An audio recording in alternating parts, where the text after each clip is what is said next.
আসসালামু আলাইকুম ওয়া রাহমাতুল্লাহি ওয়া বারাকাতুহু। নাহমাদুহু ওয়া নুসাল্লি আলা রাসূলিহিল কারীম, আম্মা বা'দ। সম্মানিত দর্শক মণ্ডলী, দ্বীনি মুসলিম ভাই ও বন্ধুগণ, আপনারা জানেন রমাদানুল মোবারক মাসের শেষ দশক শুরু হয়ে গিয়েছে।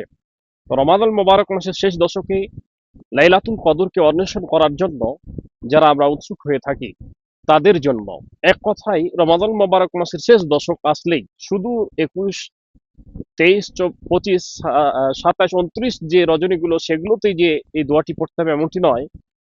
আপনি যখনই রমাদানুল মোবারক মাসের শেষ দশকে আসবেন, মা আয়েশা রাদিয়াল্লাহু তাআলা আনহা রাসূল সাল্লাল্লাহু আলাইহি ওয়াসাল্লামকে জিজ্ঞেস করেছিলেন, যখন আমি লাইলাতুল কদরে আসবো তখন রজনীগুলো জাগরণ করব বা শেষ দশকে আসবো তখন আমি কোন দোয়াটি পড়বো?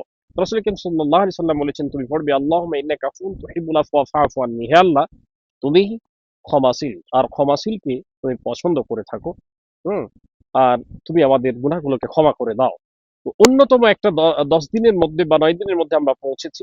আল্লাহ সুবহানাহু ওয়া তাআলা আমাদেরকে হায়াত তয়্যিবা দান করুন এবং এই দোয়াটি আমরা বেশি, বেশি পড়ার চেষ্টা করব ইনশাআল্লাহ। আল্লাহুম্মা ইন্নাকা আফুউন তুহিব্বুল আফওয়া ফা'ফু আন্নি। এই দোয়াটি রাসূল করিম সাল্লাল্লাহু আলাইহি ওয়াসাল্লাম বেশি, বেশি পড়তে বলেছেন। শুধু রজনীগুলোতে নয়, ২১, ২৩, ২৫, ২৭, ২৯ এ নয়।